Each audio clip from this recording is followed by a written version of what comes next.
Well, Jordan Saeed, welcome to the Grapple Theory podcast. An absolute pleasure to have you here. Hope you're doing well. I'm surviving in London well. It's like no aircon in this building, but we're good. I think, to be fair... Surviving and thriving, as I like to say. How about you? Well, to be fair, I think in terms of London, A, in this heat, and B, with the cost of living crisis, I think surviving is a pretty fair word, right? I think that's just what we're all doing. I feel like you don't live in London anymore now. People just survive in London. Yeah, oh my god, it's literally a jungle. But I mean, as an East City sovereign, as it were, you'll appreciate this because I'm also based in the East End of London, so we have that in common for the minute. Whereabouts you based? I'm based near Canning Town. Oh, nice. Not far from me. Yeah, I'm like Stratfordish. Oh, nice. Yeah, it's like I used to live in Brighton before I moved up here. Just the convenience of getting to Stratford from here, like 10 minutes on the DLR, I was like, holy shit, that's amazing. I love like living where I live because I can literally walk to the stadium on a hot sunny day, to the West Ham stadium. I can like have like a 20-minute walk, half an hour walk. Yeah. So yeah, that's the best thing. Oh mate, that's always lovely. I mean, again, let's get on to football. Let's start with football. We'll mix it up. We normally start wrestling, but let's start football because you mentioned it. Because I'm a Brighton fan myself, born and raised in Brighton, so I support the club. Absolute bogey team for West Ham. I tell you what, I love that about it. We've got a few bogey teams ourselves, but I love when we play West Ham because we never lose. I see like a tweet about because obviously you guys are in the Europa League next season, and so we. Yeah. I don't know if anyone knows, we won the Europa Conference League, West Ham. I don't know if like anyone actually seen it or if it's like been posted. But yeah, we're European champions, just to let everyone know. Yeah. Did I mention we're European champions? Yeah, you mentioned it, yeah, a little bit, yeah. I think it's been dotted around social media as well. Yeah, there's like a small like thing about that. So Brighton and West Ham are in the Europa League, and there was a tweet saying, I can imagine that in the quarterfinals we faced Brighton, they beat us 3-0, and somehow Glenn Murray scores. And I'm like, yeah, of course he's going to score. Wait, quarterfinal? No, it'll be the final, mate. If we play you in the final of the Europa League, we've won. It doesn't even matter at that point. Yeah, like... Because I'd rather have Juventus. I can't remember if they're in I'd rather have like one of them or... Because I saw who are like Europa League merchants. Well, because I saw what's mental is that worst away day I think I've ever had is when we played you. I think it was in the Championship. We came up to Upton Park. It was still Upton Park then. We came up to Upton Park and you thrashed us 6-0. And Ricardo Vazquez scored a hat trick in like the first 15 minutes. And me and my mate were just like, why the fuck have we come here? And you haven't beaten us since that day. And that was 2000 like 12, 13 or something, yeah, like mental. Yeah, well, 2012, so we're talking 11 years ago was the last time we actually beat Brighton. I think we've had a draw against you somewhere. Yeah, you were like, there was one year you were 3-0 up against us, and we brought it back to 3-0 in like the last minute. Oh, my God, man, honestly, just... Yeah, real bogey team for you guys, real bogey team. But I enjoy that. I love the fact that, like, again, just living here, like, that's basically a home day for me now when we play you. It's only like 10 minutes up the road for me, so I love it when we face West Ham because I'm like, okay, that's a game I can definitely get to. Yeah, do you mind me asking? Do you sit in the away end? No, I sit in the away end. No, I sit in the away. I've been a season ticket holder of Brighton for 16 years. So, oh, nice. So are you going to like travel with all the Europa League away days as well? Again, cost of living crisis, I'm not sure I can afford that. But I've penciled out, like, I've got money saved. I'm like, definitely one in the group stage. And if we get out the group, I'll see who we face from there and take it from there. But like, I'll never forget, like, probably the best night of my life was going to watch West Ham Sevilla at the London Stadium. Yeah. And I just never forget the seats I managed to get were like direct in the middle.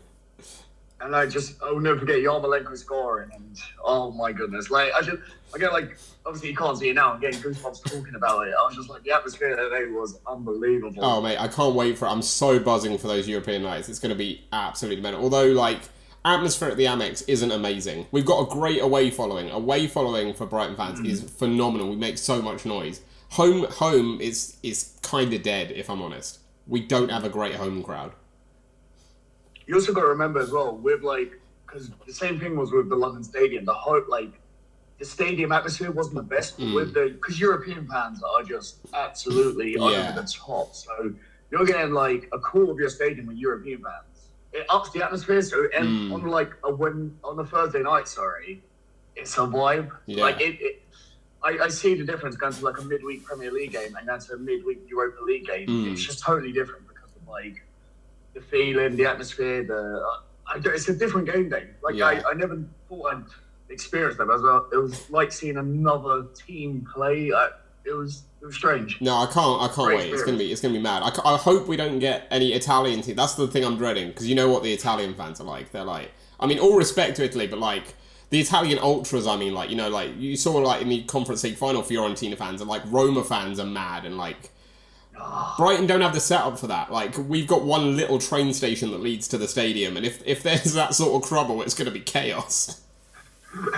Roma are like my second team, so it was like kind of bittersweet that they lost the Europa League this year. And I was like, oh, this is it. I know West Ham are going to now lose their fight, but luckily, I'll never forget watching that game. And then, okay, because the one thing I've done, like, I've seen West Ham in the FA Cup final back in 2006. So I've seen, like, the heartbreak of conceding a last minute. I felt the heartbreak. Extra time is like, extra time you can kind of get through, but in penalties, I can't do penalties. I don't think because penalties isn't about skill. Penalties is about like pure luck. You can have the best goalkeeper in the world, the best penalty taker. It's purely luck and pressure and whatnot. So that's why I was like, when Bowen scored, I was expecting VAR. I was like, yeah, here we go, VAR. There's going to be a decision, of course, the West Ham way. Yeah. When I see David Moyes running, I was like, yes, we won it. We won it. I think I burst into tears. I was like, I think this actually segues quite nicely into wrestling, because you mentioned Roma being your second team, and I wanted to ask you about your trips to Italy, because that seems to be something you do a lot. You get a lot of trips out there for wrestling, and that seems really cool. They seem to really like you out there. Yeah, like I remember, so I debuted in Italy back in 2019. Ironically, I think it was like this day 4 years ago. Who is it for? Who's the promotion again? Remind me. For the IWA, the Italian Wrestling Association. That's it, yeah. I ended up working on their shows, and it was like, it was like, really enjoyed it, had a lot of fun, great crowd. Like, and like, I don't know if this is a bit like, you know, I find with the UK wrestling scene, because we're so kind of spoiled almost with the amount of wrestling we get, the amount of shows we get, like every weekend there's a show within like easy to get to distance. And we're seeing like top stars all over, wrestling all over the country, and you know, like we got like AEW coming over, and there's like in that weekend AEW, Revolution Pro, Progress, Eagle running, you know, and there's like we're so like sport for wrestling as wrestlers, as fans and whatnot, that when you go to like mainland Europe, because they get like probably one show in their city once every like it's more frequent now, but once every 2 or 3 months, they appreciate it. No, I'm not going to say they appreciate it a lot more, because the fans in the UK do appreciate it, but like the simple things, the little things, they're like, whoa, this is really cool. Whereas if you're seeing it on a week-to-week basis here, over there, if you're seeing it once in a while, it's like, oh, this is great. I remember I done like, you know, the old 10 punch. Oh yeah. So no, and they went mad for crazy. They went mad for it, and then like it was good, and then like I was meant to be rebooked, but then the pandemic happened. And then funny enough, do you remember like we had the first lockdown from, I think it was like March 20. My mind's a bit fizzled from that whole. Everyone's is. Like the timeline has just come completely askew, right? Like. Yeah, but like from March 2020, and then things started reopening like June, July 2020, or August, I can't remember, and then borders actually opened to like travel around. And I remember I got offered to do a show in Italy during like the pandemic, because the rules for like sporting events were totally different to the UK. So they was allowed to have like outdoor wrestling, where like you could have social distancing and whatnot. And I remember doing this show, and like there was only about 30, 40 people there, but it was like, it was mad. The atmosphere was insane. It was absolutely insane. I ended up doing double duty and splitting my eye open that night. Which is something to, well, literally, I think like I've still got a scar here somewhere. Oof. And that was pretty cool. And then a few months later, well, I say a few months later, almost half a year later, like 2021, I did like an international tournament out there. I won a belt. You know, so like I've had like a really good relationship with Italian wrestling, and I'll be honest, like if it wasn't for like Italian wrestling, I probably wouldn't be wrestling, because of the amount of opportunities I got, the faith that was put into me, and the fun and the memories that went with it. I'm debuting this, well, when I don't know when this podcast will be released, but I'm going to be debuting on wrestling for Breakthrough Wrestling. There's another company, another startup company in Rome.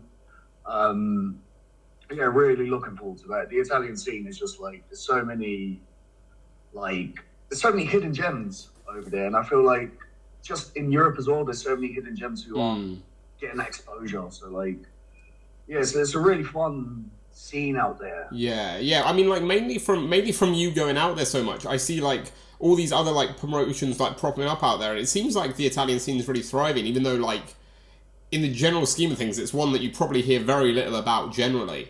But it seems like it's really growing out there, and it's really cool to hear about like the fans as well, because like sort of going back to what we said about football, it seems cool that it's got that sort of like crazy fan base that love it. Yeah, I like the Italian fans are just like they are very passionate, because I think Italians are just associated with being passionate people, and I never forget that. Like, I remember once it was my first show in Italy, so we're down 2019, and the next day, me and one of my friends, Kyler Reese, was into wrestling out there. We're just in a library.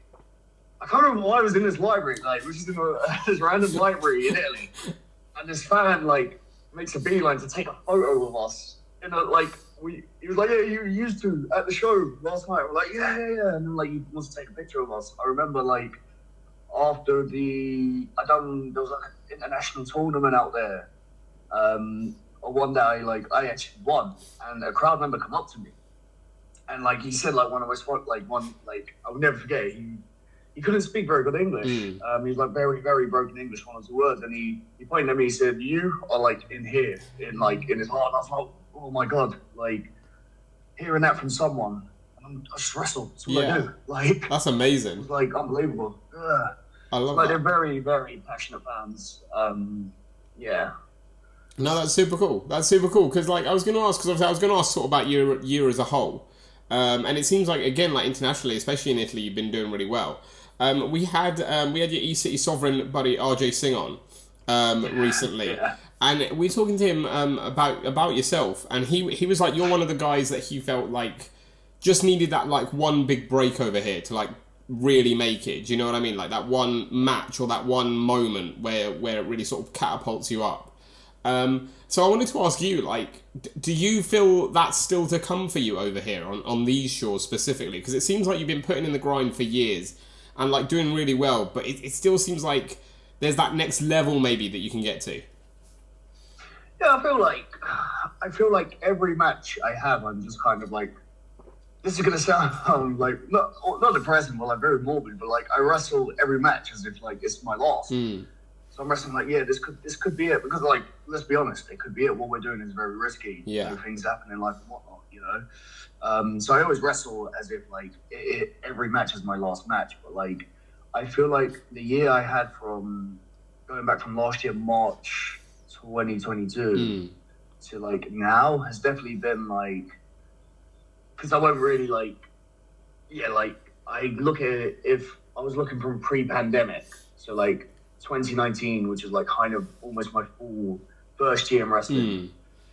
Did I go above that level? And I feel like from last year in March to now, I've definitely gone above that level, because like I've wrestled in Italy, I've wrestled in Spain, wrestled in France, and like the top promotions there as well. I've like wrestled for like the biggest one of the biggest promotions here. I've wrestled some really, really top names, amazing names. I'm very fortunate, like I've got to step in a wrestling ring with people who like I've watched on TV, you know what I mean? Or like I've watched them, I'm like, oh my god, like this is cool. There's not a word to describe it. This is cool. So I feel like I'm just enjoying the journey. I'm enjoying the process, because I never forget.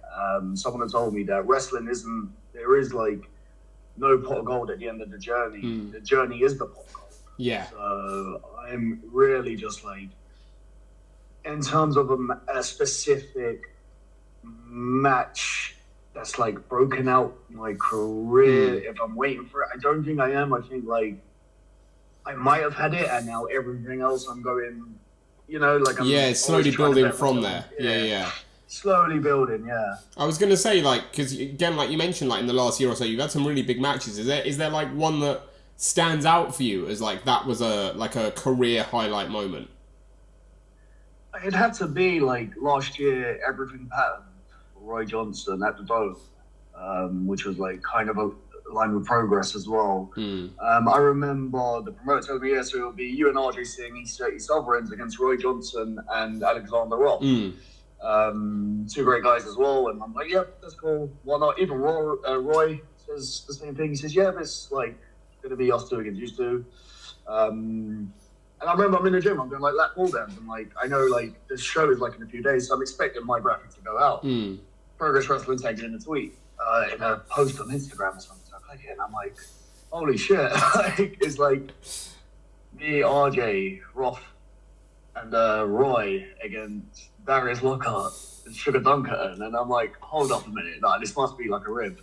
Because Darius is someone who like I'm a huge fan of, and like I watched the NWA during the pandemic, and he's just someone I was like, I never thought I'd share a ring with. Yeah. So when I was like, oh man, this is like, I remember I texted someone from Progress. I was like, is this actually real? And they were like, yeah, like smash it out the park. Suge is someone who like, I remember before the pandemic I'd met once, and I've got like a real bond with him in the sense that like during a real dark time of mine, he kind of like dragged me out of it, dare I say, like really motivated me to get like out of there and overcome that. So, nice.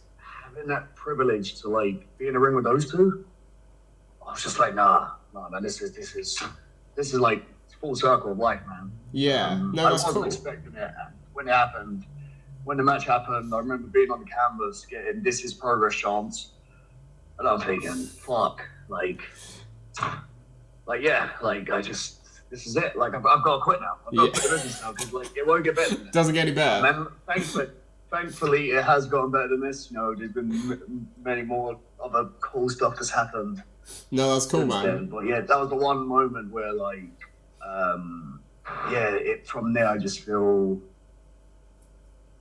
things went up, and I had a really great year. I'm still like enjoying that great year. Oh, it's over a year now, but like I'm like still working. Still progressing. No, that's sweet. That was probably the one match I look at and go, yep. Every time I think of it, I'm like, yeah, I'm gonna look at that. No, that's cool. Positive feeling, man. No, I love that. And like, again, just for the Sugar thing, I'm just curious, like, if that's something you'd be willing to go more into, just because like I see him a lot on socials, like helping other people out. It's like he seems to be that real like that guy in like the locker room, whether it's over here or in the US, where he's like he really is trying to like push people up and like motivate people and like. If people are in funks, like, get them out of them. He just seems like a really positive guy, like, to have in your circle to help you out if you need it. Yeah, like, so I remember the reason why, like, me and him started talking was I wrestled for a huge promotion in 2019, and it was the worst match of my career. Like, I remember, I wouldn't say I went into a depression, but, like, I stayed in my room for a whole week after that. Just, like, I've ruined my career. Like, my career's officially over. You know, I didn't speak to anyone, just thinking about it now just makes me like, oh god, like what did I do? And then I wrestled a show a week later, and Suge was actually on the show. And I remember I was talking to someone who was backstage as well, like from the British scene, we were having a chat about things. He's like, you can tell I was a bit down. We're talking about it. Suge just randomly walked past. I've obviously said hello to him earlier type thing, locker room etiquette. And this guy grabbed Suge and said, oh man, Jordan, just talk to Suge, just tell him what's going on. And I was like, okay, cool, we're here now. So I just vented to this dude for like 15 minutes, and he almost cuts his promo almost to this random kid who he's just met, just said hello to.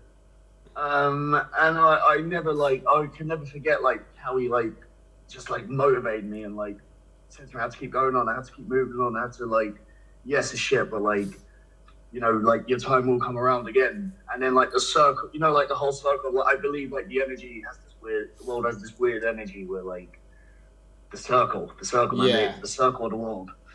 And again, to like be in that Progress ring with him was just poetry, man. Yeah. Absolute poetry. I believe we done a strike on each other, both fell down. everyone was on the mat, and this is Progress Charles, and that was my redemption. That was my redemption. That was my villain redemption arc. I love that. I love that. No, I love that. Big up Sugar Dunkerton as well. What a guy. What a guy. What a credit to British wrestling. To just wrestling. And Darius as well. Yeah. Darius Lockhart as well. I remember like getting announced in that match, and again, this is like, oh my god, this dude like I'm a really huge fan of. And then after the match, for like a good 10 minutes, we're just in the locker room having this chat, and he's telling me how like to take your moments in wrestling and whatnot. And I'm like, this dude is jet lag. Both of these dudes are jet lag. It was like when I found out they landed that day. Yeah. They didn't need to make time for me. They done their match. Two of the nicest dudes ever, and two of the most loveliest dudes ever. Like actually made time for this random weird kid. Who was like clearly a bit nervous, you know. No, I love that. Yeah, I love that. Both of them, man. All the world and love to both of them. No, that's really cool. I love that. And with that match as well, obviously without Sugar and Darius, but you ran that match back with the 8-7 at the last Everything pattern this year, didn't you? And that was great. Yeah, we got like a bit of a Sami Zayn Kevin Owens thing. That's what. You need to get a tally board up, like. Yeah, like Roy's a good dude. You know, he's doing great things for the scene. Roth is just like. Roth is like that very. He's like the main dish, you know what I mean? Like, yeah. It's just like this. There's just this flavour to it, man. Roth, yeah, I feel like Roth is so underrated on the scene. I feel like Roth is genuinely like one of the best on the scene, and he doesn't get the plaudits he deserves at all. Yeah, like he just Roth just has it. You know what I mean? And I don't know what it is. It's it. I don't know what it is, but he just got it. Yeah. He just has it. He walks into the locker room and everyone's like, oh man, like it's just, yeah, Roth is the man. Like, Roth appreciation tweets from here on out. Yeah, all Roth. Every tweet, even if it's not Roth related, at the bottom it's just got to have... a burner account that's going to be an Alexander Roth fan account. Just like a simp account, yeah.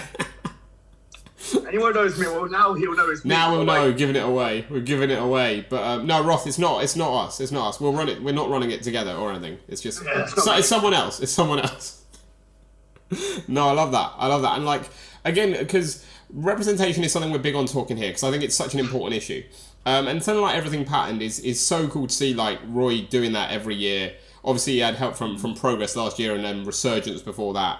And obviously the one he ran at Restival, the ones he's run at Restival, he's done on his own, and that's brilliant. Like, he puts like Roy both in the ring and out as well. I think is someone who just doesn't get the flowers he deserves for what he does for the scene. I feel like he puts in so much. I think he's also insane as well, in the sense this dude will be like 2 weeks out from a bodybuilding competition, where he's at probably 7% body fat, no fluid in his joints. And he's just like, yeah, I just want to wrestle. I'm just like, dude.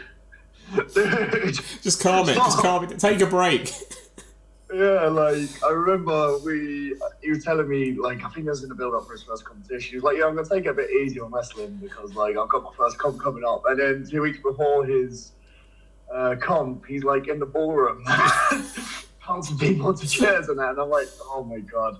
But, yeah, Roy is great, man. I've got a lot of time for Roy as a person and as a wrestler as well. Yeah, he's so good. He's so good. I don't like feeling tiny around him when I'm in the locker room.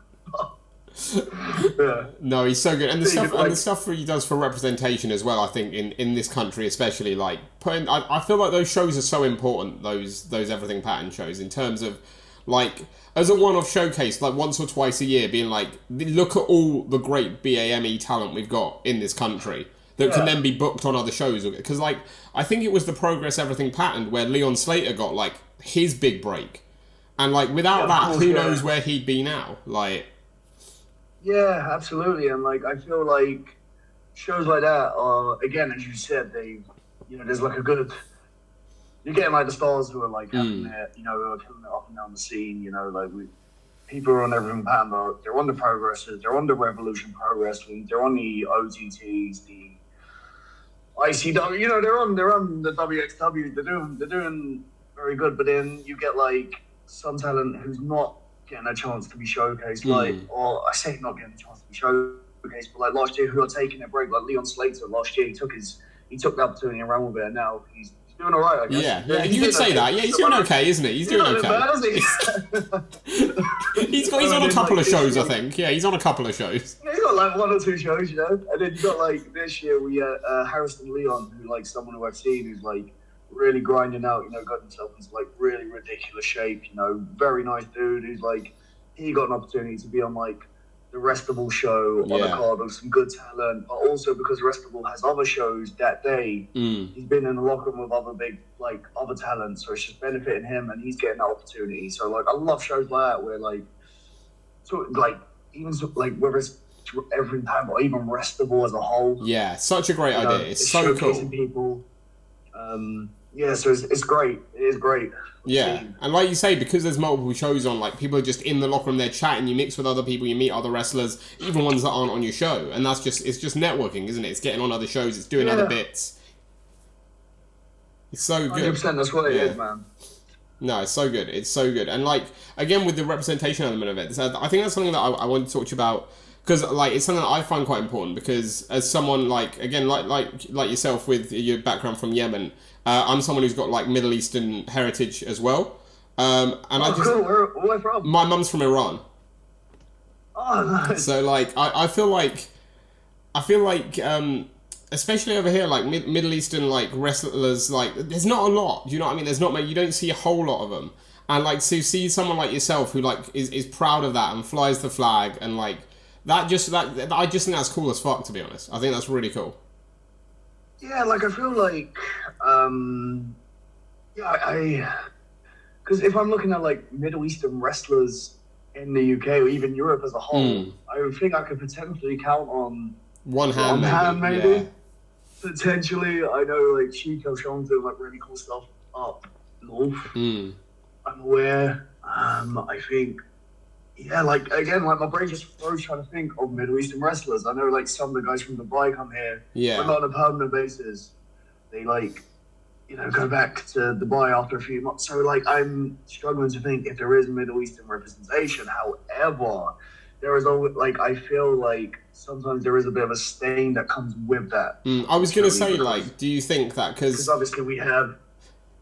Because obviously you remember like there was incidents with like the WWE 10, 15, 20 years, almost 20 years ago, oh my god, where like there was a lot of like outrage about gimmick that was portrayed, and obviously in British wrestling there was something that happened in the camps with a German wrestler who was Arab, and I feel like sometimes it's even happened with me where like there was a bit like doing almost portraying you're a Middle Eastern wrestler, unfortunately gets linked to like, and I'm just gonna say it gets linked to terrorism. And it's like, no.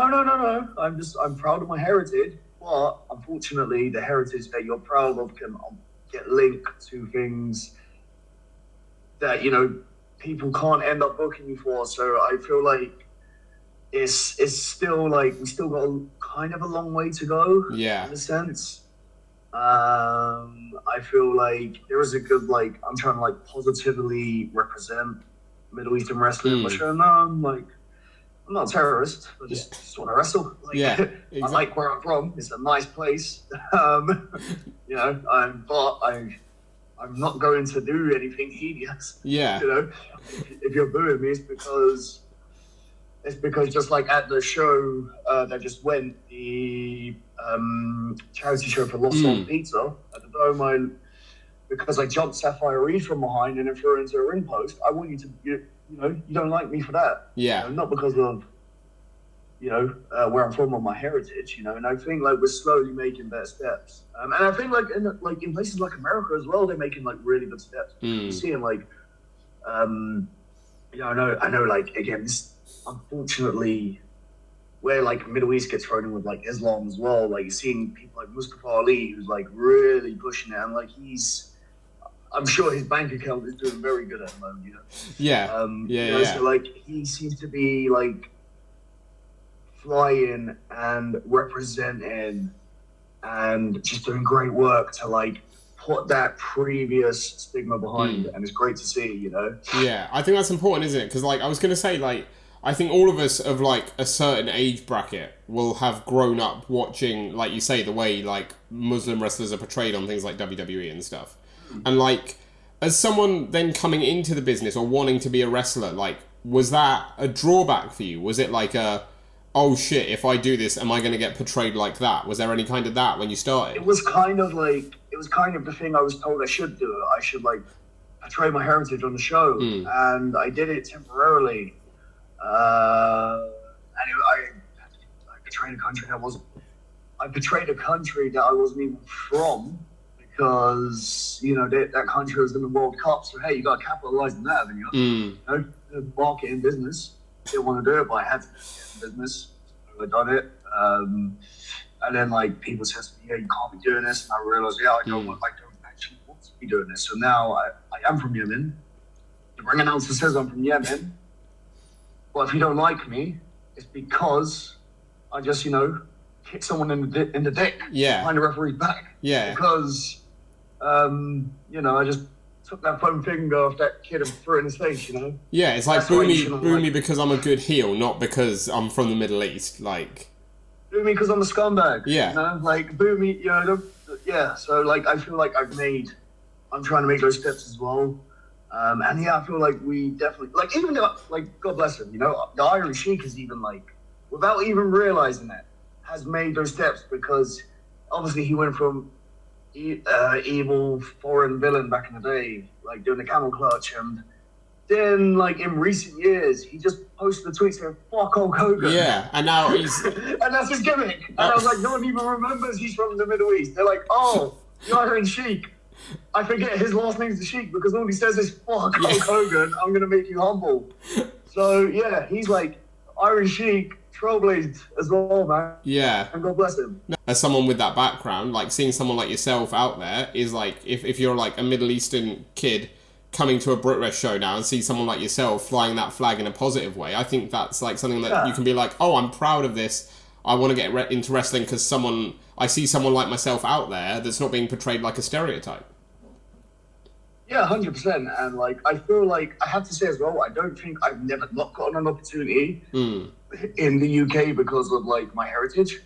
I feel like Britain as a whole, the London scene especially, I don't think anyone's ever looked at me and gone, "Oh, Jordan Saeed. No, okay, no, we can't book him. He's an Arab. Yeah. No. I feel like you'd be weird in London to do that, wouldn't you? It would be weird in London to do that because London has such a like vibrant, like different mix of cultures. Yeah, and like I don't think I've ever had a promoter say, "Sorry, dude, I can't book you because you're an Arab." Yeah. Like, so I just feel like we're living in a very good time where when I'm not exposed, so I can't say like I've never experienced losing opportunity because of my heritage, which is like a great thing. Obviously, it's not good to like we want to be busy, but I'd rather just not be booked because I don't suit the promotion. Yeah. Or suit their vision. And I'm very fortunate it's not been, we can't have him because of his skin color or his heritage or backlash. Because like you don't want backlash over something that's not even there, So, like, it's not your fault. No, exactly. And on a like another positive note about it, like I said, going back to like the cultural thing, I'll say it because I said it to RJ as well. Like generally, I think like Middle Eastern food is the best food in the world. Like. I fucking love Iranian food. Like, Iranian food is my favourite food. Yeah. Like, it's just so good. I feel like anything like Middle East, like, to the east, you know what I mean? Anything like Middle East, India, China, Japan is, like, the best food. And I feel like everyone in the West has got it wrong so much.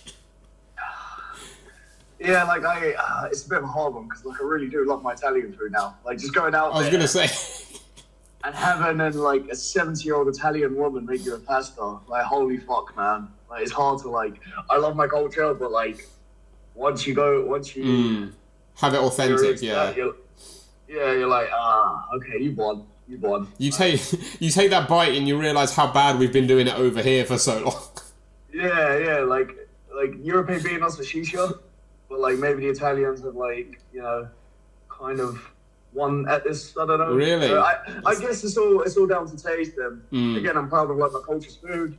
But obviously, like, growing up, I wasn't, like, around it as often. Yeah, sure. So where I have it, like, so sparing, I do appreciate it, but, like, I think, like... Italian Zujam, is it? That's your thing? Yeah. That's fair. I get that. That makes sense. Well, there's a couple of other, like, food-based questions we're going to get into later in the show in a couple of features we got. So that I'll look forward to seeing your answers to those.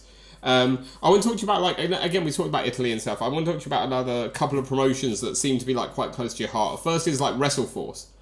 Because I feel like you do really well out there. I feel like they, like, book you plenty, you're on their shows loads, and, like, it seems like those crowds really like you, and, like, obviously the promoters really seem to back you over there. Yeah, WrestleForce is great. Like, I've been wrestling for them since 2018.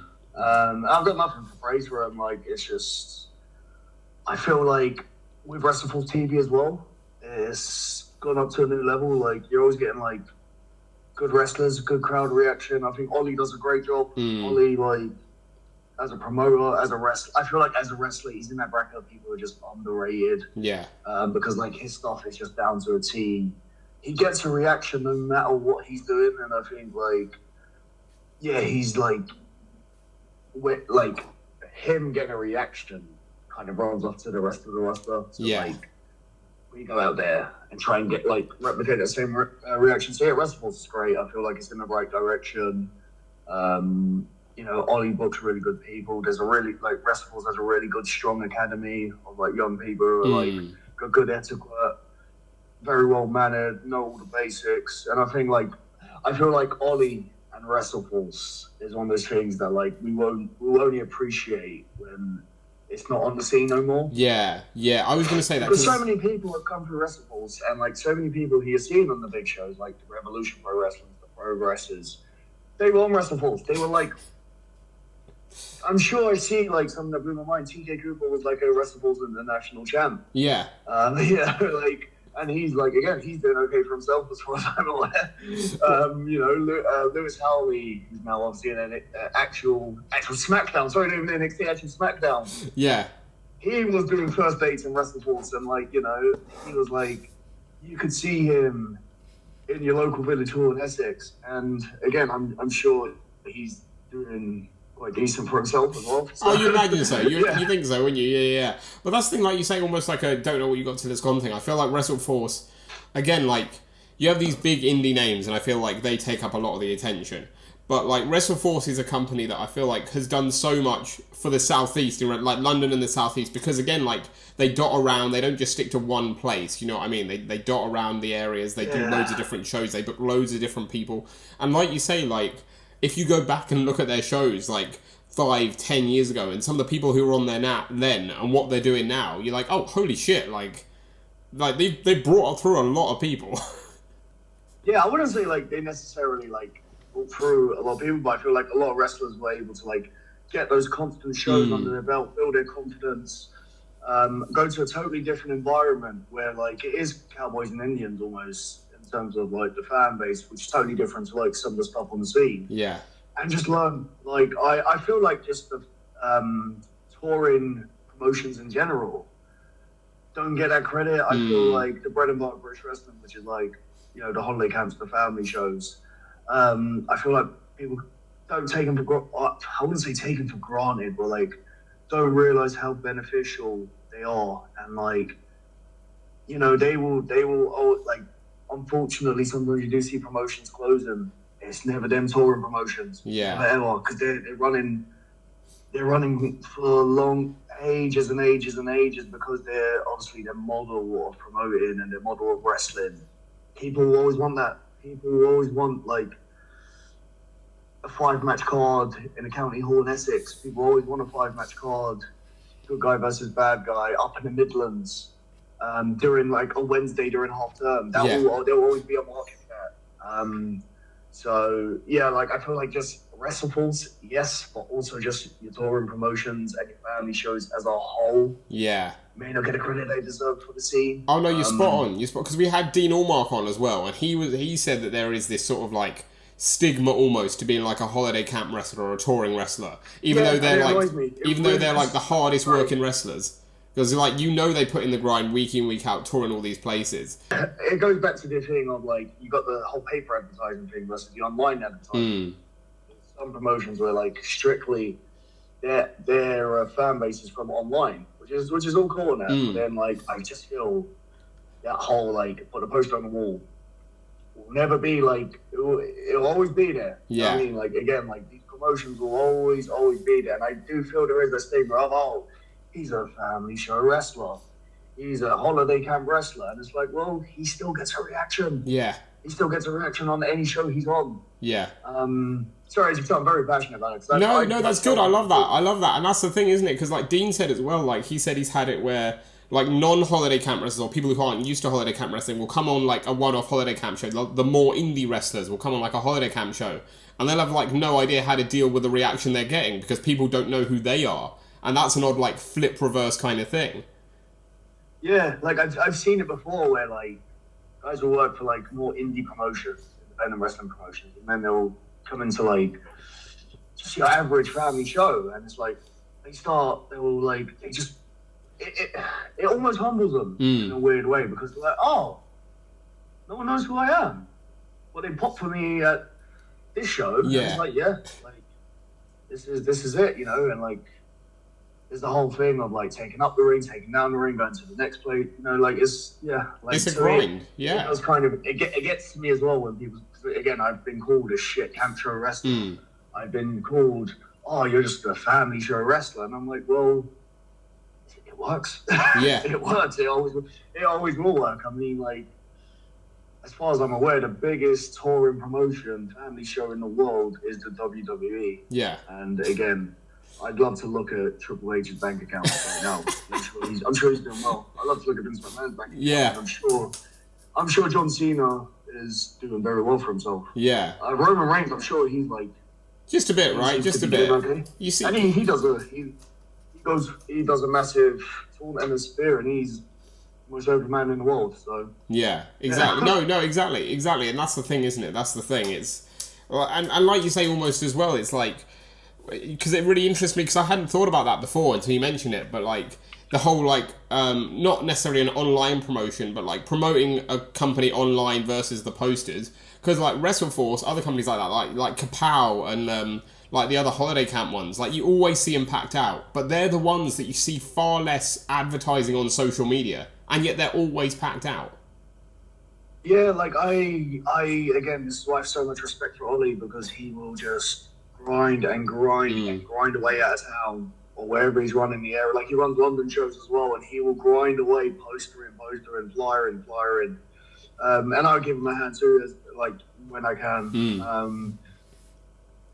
Bro's cooking good. Yeah, he's doing well. Big up, Ollie. And the audience who return and buy tickets to his promotion, clearly he's doing something right. Exactly, you know? Exactly. Big up, Ollie. Great work. Doing absolutely great work. And the other place I wanted to talk to you about promotion-wise was obviously South London Wrestling because you're the champ. Yeah. I mean, like that's got to be nice. And we always talk about it with people who come on the show about like it's just got to be a really nice feeling, I imagine, when you have that validation from a promoter that like we want the belt on you because like we've talked to like Big Wavy about it as well, like things with like when he did like weightlifting and stuff is like when you win weightlifting, like it's because you're the best, you've lifted the most, and so you've won. But with wrestling, it's so different because it's like if someone is picking you to be their champ, someone's being like, I want this guy to win the belt. Yeah, like winning the belt was like obviously a huge thing for me, especially against like Mike Woku. Was like, you know, probably the biggest name in the UK, but one of the biggest names in the world. I was going to say, we talk about people doing all right for themselves. He's doing all right. He's been around a bit now, hasn't he? He's getting some places now. Yeah, he was like doing something in America in January. Like, yeah, I don't remember what. I don't think it was anything big, no. Yeah, it was okay. It was okay while I was like not wrestling. But yeah, like winning the belt against someone like Michael as well was just like, oh my god, like that was a very surreal moment. And having the faith, having that faith put into me for to represent that company who are new. Yeah, it's the best thing in the world, and also it's a fucking good looking belt. Yeah, it is. Yeah, I've got to say that it's a nice belt. It's a very, it's a respectfully tasty looking belt. Suits your style as well, doesn't it? Yeah, like it just, I don't know why, like it suits me, and like it's a very like, it reminds me of like the old IC title. If you know what I mean? Yeah, and I really hope like I see South London Wrestling growing. I think Gio's doing a great job. Yeah. In terms of like running that promotion and the work he's doing just for the scene in general. Yeah, I think it's great, and like I can't wait for the next show. No, love it. Well, that brings us nicely onto our first little feature. of the podcast because it's called Dishing the Dirt, and I'm going to ask you. You know, it doesn't have to be about certain promotions, but like, you know, from your travels, from different locker rooms, I'm going to ask you some questions, and I want you to know, I want to know from you which wrestler it best reminds you of. Cool. So, and again, I say it's dishing the dirt. I always say to everyone, to be honest, there's not much dirt dished. They're all pretty nice questions, apart from a couple that could get you in a bit of trouble. Yeah, I'm trying. It's fine. It'll be alright, you'll be fine. It's not too much trouble. Happens. You just might get you a bit of heat backstage, but nothing bad. I get difference. Been there before. So the first one is who's always the early bird? Who's always like there just ridiculously early to shows? No, this is gonna. Oh, I'm trying to think. Early bird. Obviously, if it's a WrestleForce, it's Ollie because he owns the fucking ring, innit? He's got to be there, doesn't he? He kind of has to be. Oh my god! Like, be weird, isn't it? If he wasn't there, you turn up to WrestleForce and you're like, "Where's Ollie?" Yeah. I've got a weird knack for like showing up early too, like super early, because when I was in the police, they like drilled into me punctuality, so I took the wrong end of the stick and I started showing up super early to things like. Because you're gonna get harangued if you're late. Show there now an hour early, so like, I think I'm okay with.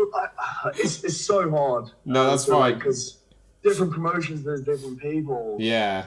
But usually, like, I have to say, the actual person running the show is normally there first. Yeah, that makes sense. But even another credit to Ollie, even when he's like not doing ring for the show, he usually is the first one there. So maybe that's his thing. Like, he's always there early for WrestleForce. So when he's doing another show, he's just like, it's nature to be there early.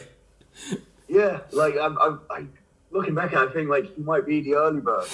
That's fair. The next one, this is only one of the only two that I think can get you heat, potentially, depending on who you say. Who has the worst music taste? Oh.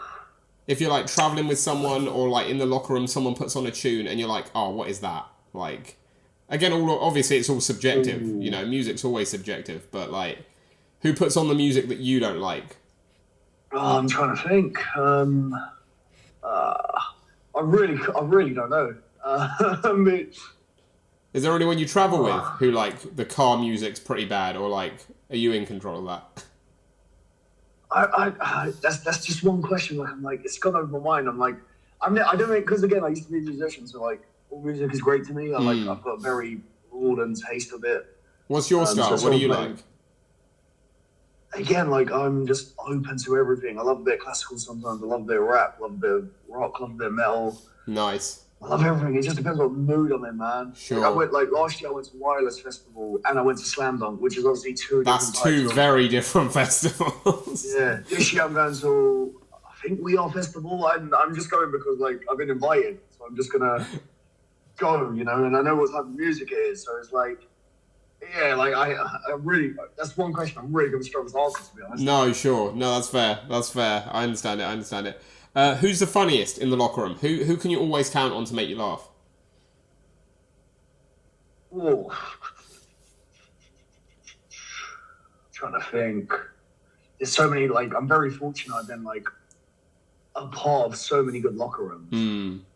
Where, like, there's just a good group and we just laugh about. Would it help if we narrowed it down? Would it help if we picked like one locker room for you to focus on? Oh. Like, say if we did WrestleForce, like what if we did it just for WrestleForce?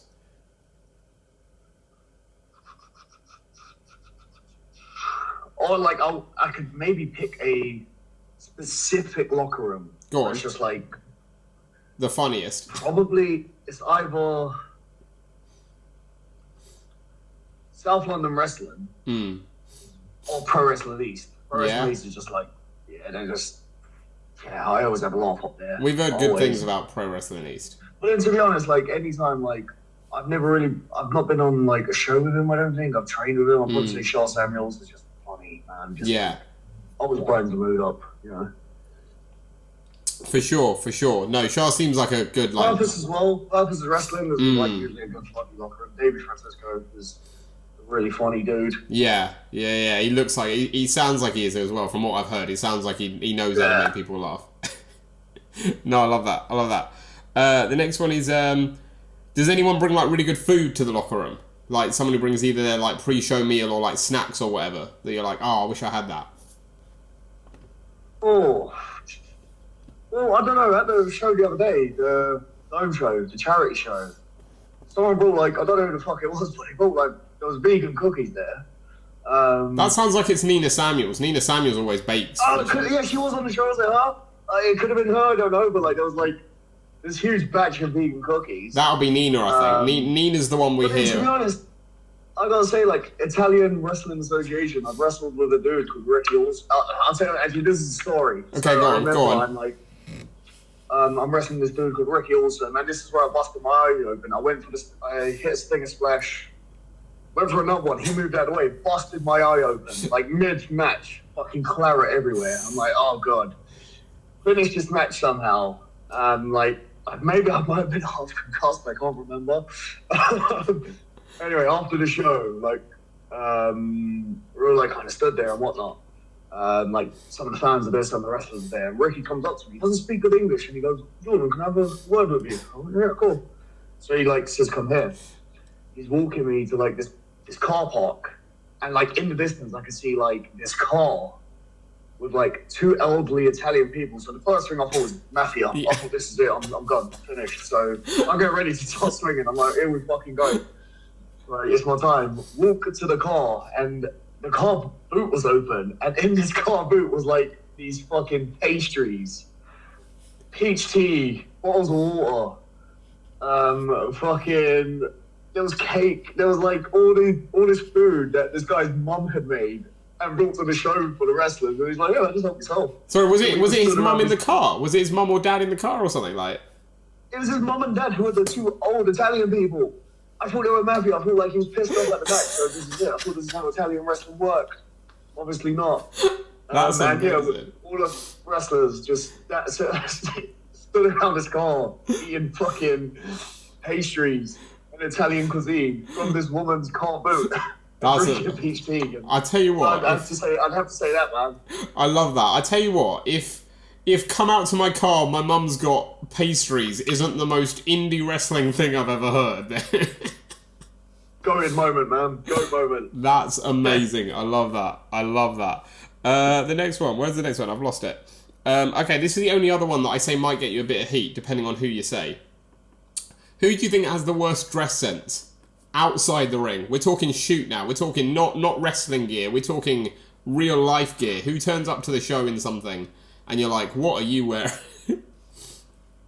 Oh. Bear in mind that if you can't think of anyone, it's probably you. And that's the thing, because like I went for a phase where I was wearing like 3-piece suits to shows, and now I wear like at the moment I've got a pair of fucking pink swimming shorts on, a frizzly shirt on, and so I don't know. Maybe it's me. I don't know. It could be. Could very well be. We'll have to ask someone else. I'll ask RJ next time I chat to him. I'll ask RJ what he thinks of your dress sense. He didn't say you though. I don't know. I can't remember who he said, but he didn't say you. I think he might have said you. I'm going to say him then. Because he said me. The next one is the next one's on the nice end of that. So you're wrestling a show. This is like a weird hypothetical where you're wrestling a show and you've forgotten your gear. And for one night, you've got to borrow someone else's gear, but it's a one-size-fits-all scenario. Like, you can pick anyone's gear to wear for that night. Whose gear, like, Brit Rest-wise, do you look at and you're like, I could pull that off. Like, I'd look good in that. Obviously, I'm going to wear RJ Singh tonight, because we've got the same fucking gear. Yeah, it's a bit of a cop-out, isn't it? It has happened with me and RJ. I went to a show, this was like a month before, so this was February 2020, it was like a family show in Kent or somewhere. Right. On the way to the venue, I forget my fucking gear. I've got my boots, got my knee pads. I'm like, oh, like this is funny. And I messaged someone at the show, and they're like, oh, funny enough, I got like one of RJ's old pair of gear. You should like give it a go. I was like, yeah, I'll do that. And this is like soon after me and RJ started teaming. And it fitted perfectly, and it was great. And I was like, yep. Now I know. And also because it's RJ, he's got like 1,000 pieces of gear. Yeah. It's like, that can go very wrong though, can't it? Like, again, if it's just after you started teaming, he turns up, he sees you've got like his gear, and he's like, oh god, this guy's already copying me. Like, what's going on here? Yeah, Yeah. So yeah, I would have to say RJ. No, I love that. Well, on a bit of a tangent away from these questions, I was going to ask you about RJ anyway, because like we spoke about him earlier, but like, what is it like teaming with RJ? Because these City Sovereigns, it seems like you guys are really in sync. It seems like you really enjoy being out there together. And like, I imagine RJ, for the amount of time he's been in the business, is just a great guy to learn off of. Yeah, RJ is like a tree of knowledge that like every time I team with, or every time I do, like, I'm just with him, around him, in our locker room, I just learn so much, and we get along so well. He's a great dude. Yeah. Yeah, he's one of them ones where like I see him like similar to Suge as well, where like he's gonna come very new. I've seen him like at a show, like he made like a nice little comment to someone at a show in Italy who was clearly pretty nervous, and like it was just a small thing, but it goes a long way away. It goes a long way for some people, you know, like RJ. You know, just as well as being a good dude, someone who like I love teaming with, and I feel like when I got told I was teaming with him back in 2019, I think it was, I was like, oh man, I cannot wait, and like a lot of my coolest moments have been with RJ. Like we've flown to Italy, we've not wrestled like in the same match, but like just flying to Italy, being on the show with RJ. We've wrestled like Sunshine Machine, who at the time were Progress Tag Champs, and you know that was great, a real novelty thing. We've been on WWE Network, which is like super cool. So like a lot of my cool moments are with RJ Singh. So yeah, like I hope I can continue tagging with him until like we can't no longer, you know. Yeah, no, for sure. I love what you guys are doing. It's great. And I feel we complement each other as well in a weird way. Like, yeah. I feel like he's like I honestly feel like RJ's gone into like this phase where he's like having the best work of his career at the moment. And like I feel like we're both different wrestlers now to who he was back when we first started teaming. I'm no longer like the shy kid anymore. Like now I want to get stuck in, and like he's like on another level to how I've seen him, man. Like he's working some good matches, man. Yeah. Yeah, and he's having like a really good year as well. So like I hope I can just continue to see him RJ as much as possible, many different promotions. Dude, just do more cool shit. My life's about doing cool shit. No, I was going to say, because I think he said that as well, where like it was a case where like he was like, obviously he was the vet in that situation, but like he's like learned stuff off you as well as you've teamed together, which obviously I assume naturally you would do in a tag team. Like you just learn bits off each other really as you go, and it helps both of you improve.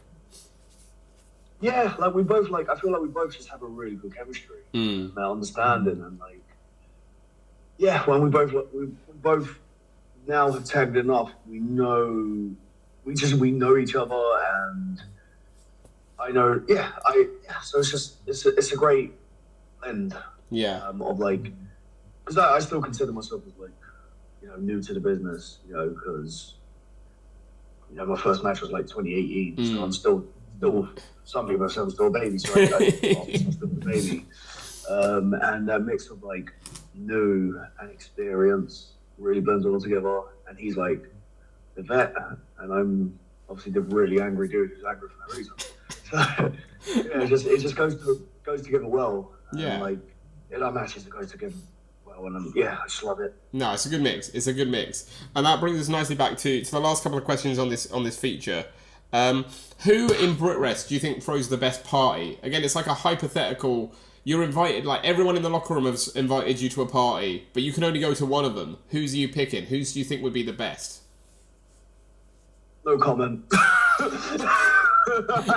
That makes it sound like you've been to one that's particularly like raucous or something. I just get in trouble. No, I'm joking. I'm trying to think. Oh my god. Oh shit. What about you? Would it be a West Ham theme party if you threw it? Yeah, problematic West Ham theme party. No, I'm trying to think. Bubbles everywhere and all that. Yeah, probably me, to be honest. There you go, West Ham bubble party. That's what you want. Yeah, just West Ham bubble. I'm trying to think like who like.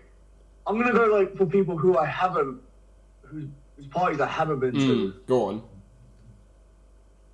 Or like, I'm trying to think like who would be like life of the party. I don't know. There's a few choices. I feel like, isn't there? There's a lot of choices. Who do you think? And I'll just tell you. Like again, if we're talking like London based, I would imagine I'd imagine Sunshine Machine probably throw a pretty great party. I'd imagine someone like Ava White would probably throw a different kind of good, like a very glamorous party. Do you know what I mean? It's sort of like black tie affair kind of thing.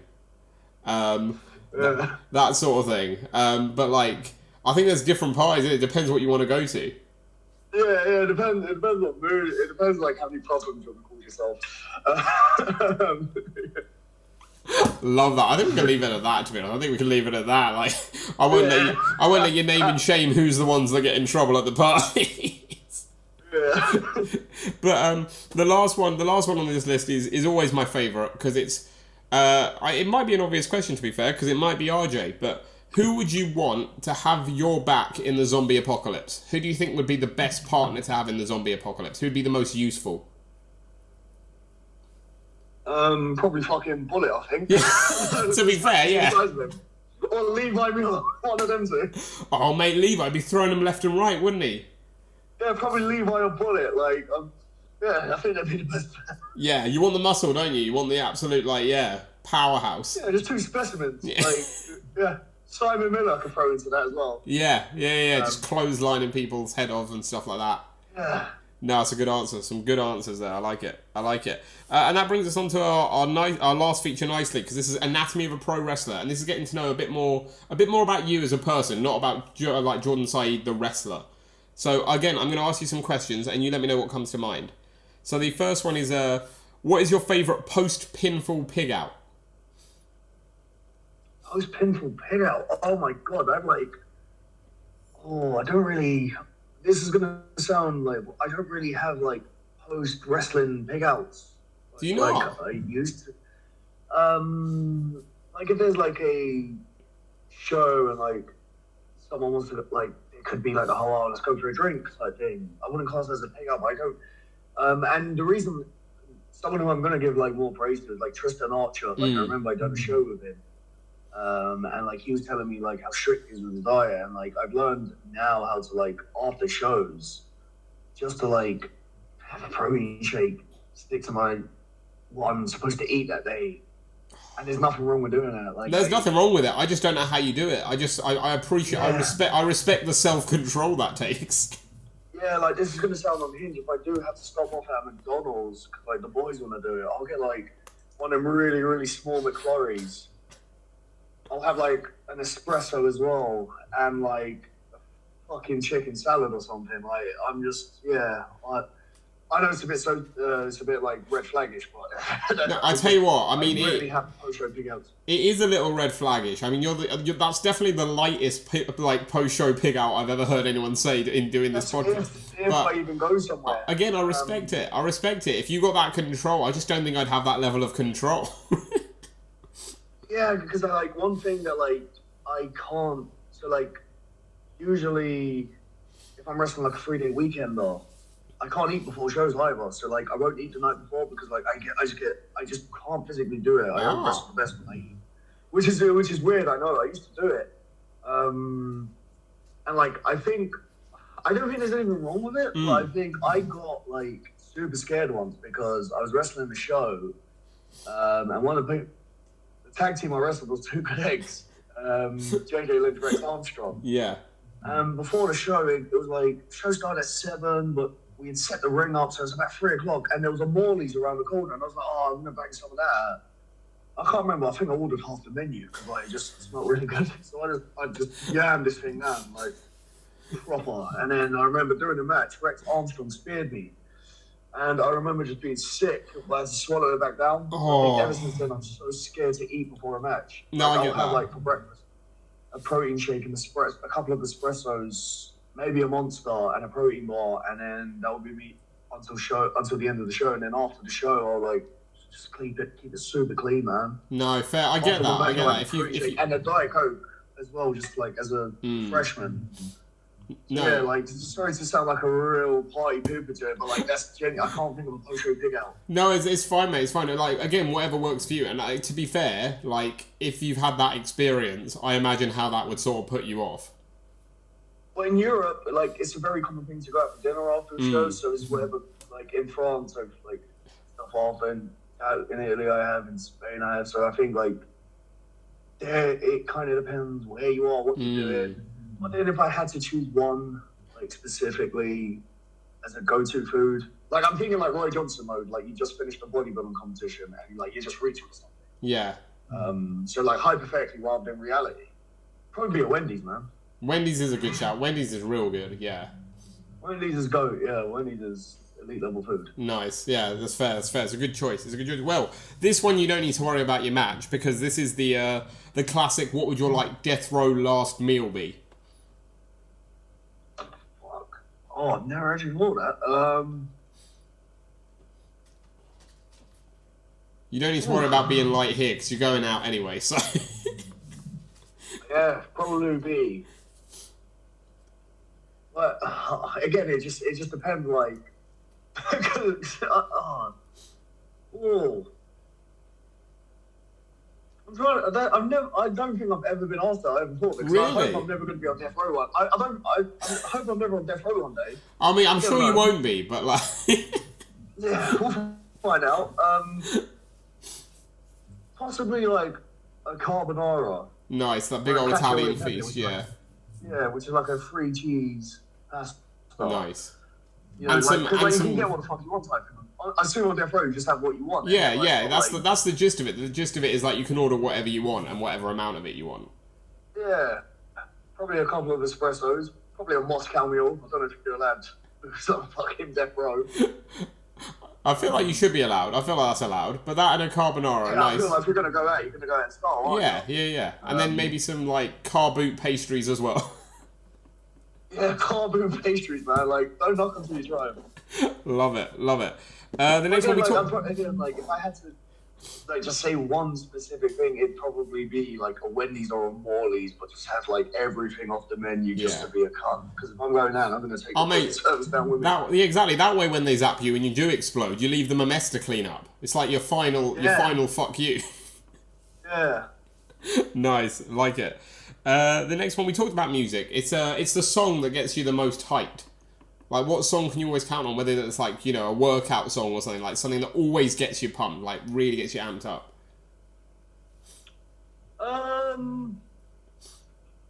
Again, like as a former musician, I'm just so like open up to everything.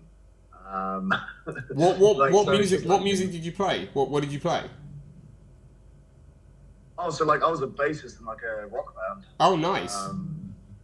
I tried like heavy metal. I just didn't enjoy it. It's more like not the genre. I just didn't enjoy like the heavy metal lifestyle of the band. Sure. Yeah, that's fair. I'm just wondering because there's a lot of people in Brit Rest who seem to have musical talent. I'm trying to figure out if we can start like a Brit Rest band. You know what I mean? You can have like Lana Austin singing. Yeah, and the thing with just like Brit Rest, it'll never go to time. It'll start late. Always start late. Always end late. The drummer won't show up. So yeah, it's a horrendous idea. It's the perfect idea. It's the perfect idea. No, it's cool. I like it. Again, like my music's so different. So like I like to like one song I can really get a good jam to is probably like Katy Perry, Last Friday Night. Oh mate, like, what a jam! What a banger! Songs that I can sing on karaoke. Yeah. I might change it actually in these questions. I might change it to like, what's your go-to karaoke song? I think because I think that's a better one. Everyone has one. Everyone has a go-to karaoke song. Everyone has one. Yeah. Yeah, I like it. The next one is the movie that I'd show the locker room. So I always say like it doesn't have to be your favorite movie, but like the movie you think everyone should see at some point. Movie everyone should see at some point. Oh, easy, man. Probably like Notting Hill. Nice. Yeah,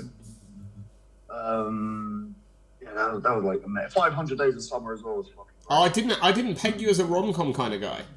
I love rom-coms. I only watch rom-coms. Yeah, like I love rom-coms. I went to the premiere of Bridget Jones 3. And I remember being like the only bloke in the cinema, and I'm just sat there crying with a Diet Coke in my hand, shaking.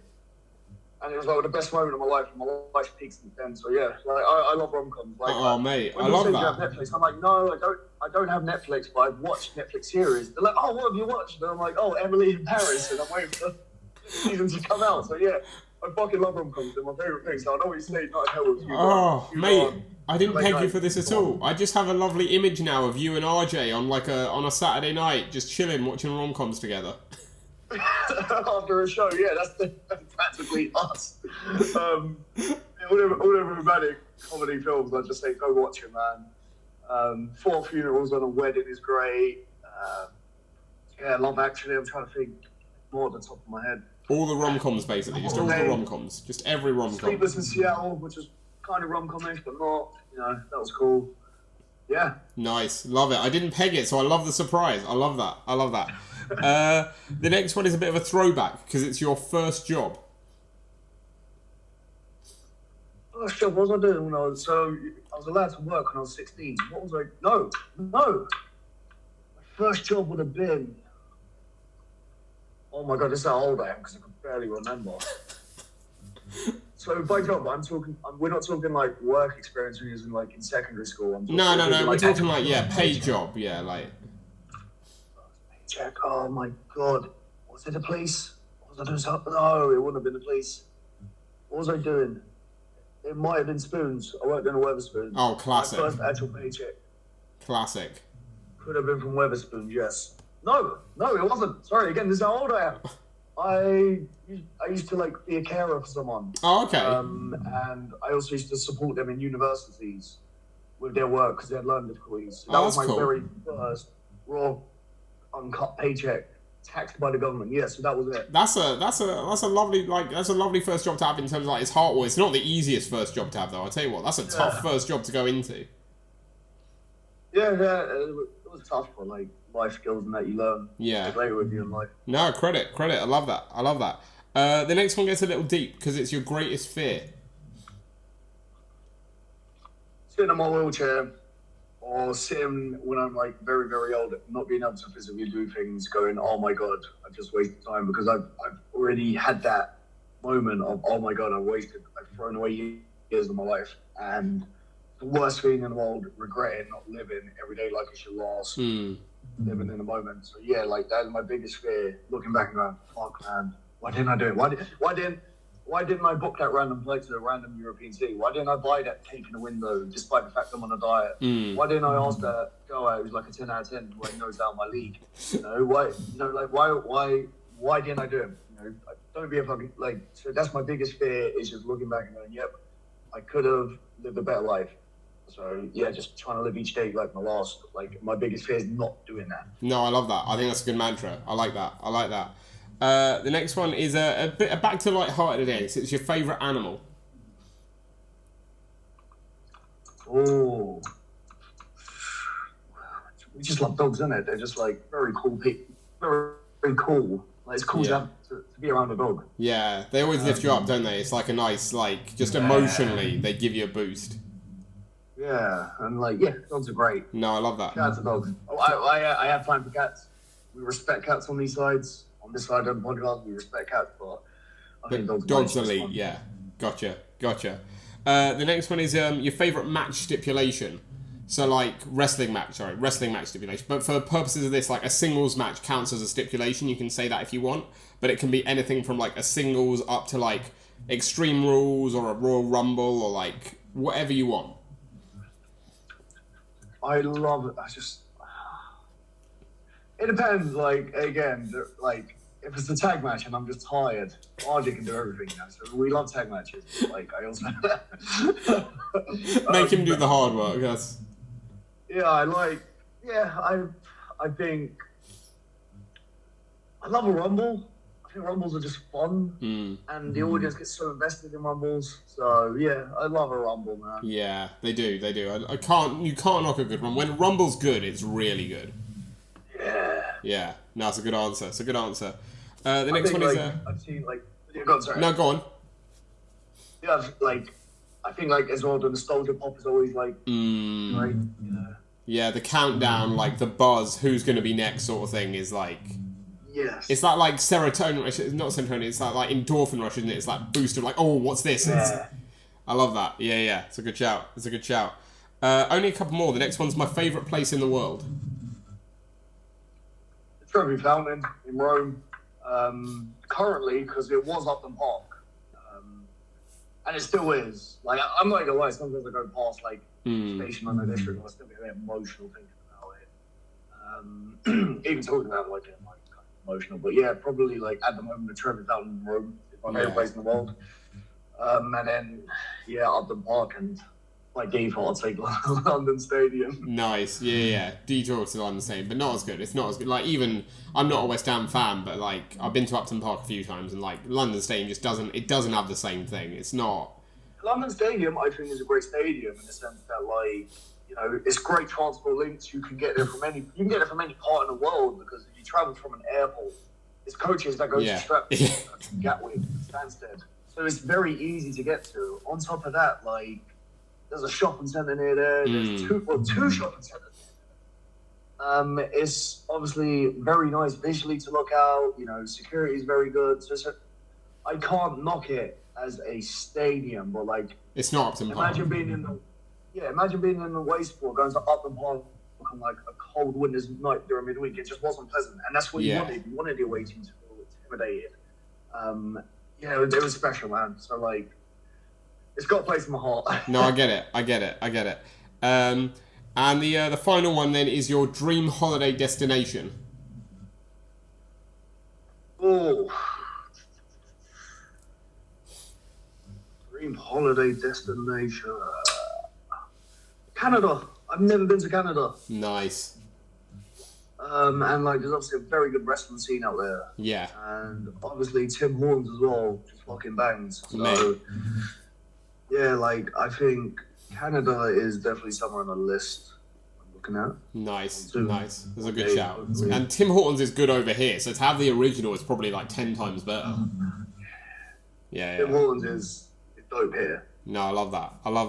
Well, that brings us nicely onto the end. We only got a couple more questions left in the chat. The next one is, it's a sort of new feature we have, a new tradition here on the show, where our last guest leaves a question for our next guest. But you're not allowed to know who left it. This one's a very interesting one because it's something that I can't imagine you've ever thought about. I'll be shocked if you've ever thought about this. So this question for you, left by our last guest, is if your life was an anime, what would it be called? Mate, I've never watched anime. I don't know what you call anime type. And that's why I thought you'd never been asked it. That's what I expected. Yeah, no, like I've never seen anime in my life. Oh, you would have seen, you know, like Pokemon counts as an anime. Like, I've never watched Pokemon. You never watched Pokemon? No, I swear, don't kill me. I've never seen Pokemon in my life. My God, what is this? Well, I don't even know how to respond to that. That's mad. That's what I've never seen like Pokemon. Like, is there one like Dragon Ball Z? Or, oh my God! Seen, man. Oh, this is more than those dishing the dirt questions. This is the thing that's going to get you the heat now. This is the thing that people are going to see. Yeah, I'm finished. Like, I'm cancelled. That's mad. How have you never seen any of it? Oh, okay. Well, I mean, I would say just pick a random title then. Like, so take as an anime title, I'd say take the weirdest thing about your life and give it a title, like a TV title, like a TV show title, is what I'd say an anime title generally is. So, like, I don't know, we're talking about weird things in my life. Yeah. I would say take something like super unique or weird about your life, something super quirky about your life, and give it a title. How I Met Your Mother, I don't know. I'm just kidding. That's all right. I think that's already a show. That rings a bell. Oh yeah, it is, isn't it?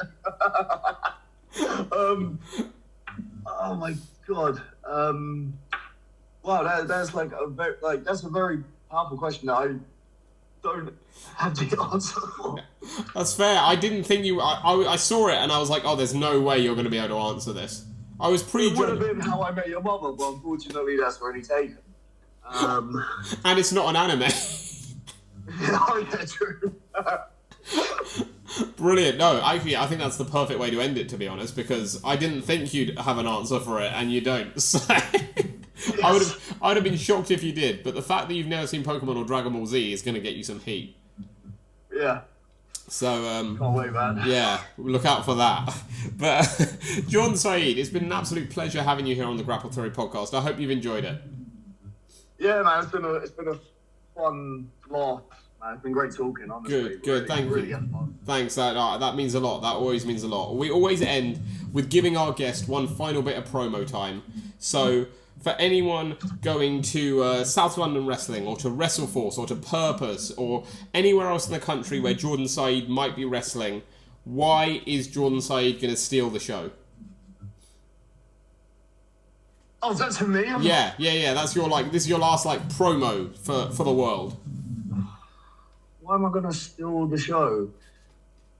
Well, I stole the show at the Dome when I blindsided Sapphire Reed, and then I grabbed her head and I threw her for a ring post. Yeah, everyone hated that, but then she did shine and wizard me and knock me out because she blindsided me back, But no one, everyone's raving about how great she is, but not how vicious she is. No. And then obviously at the end of the Rumble, when I won it, because I eliminated Sexy Sapphire Reed, who was played by Mira Blair, I was blindsided by Pete from Lost Souls Pizza, who took a pizza shovel and hit me in the back of the head with it out the ring. Bullshit. So yeah, bullshit. The reason I'm gonna steal the show is because I'm on a redemption arc. My villain arc is starting now. Right this second on this Grapple Theory podcast. Watch. There's gonna be some absolute problematic things going on in future shows now because of Sapphire Reed and Pete from Lost Boys Pizza. They have caused me to be and caused the carnage I'm about to do at every show. I love that. Security. I love the police. I love that. Well, that's brilliant. Please don't know who I am for many reasons. They'll have you back, yeah. Yeah, they'll have me back in another way. Love it, brilliant. That's police for break pro wrestling. They might not let me in the country. Love it. Well, that's a brilliant place to end.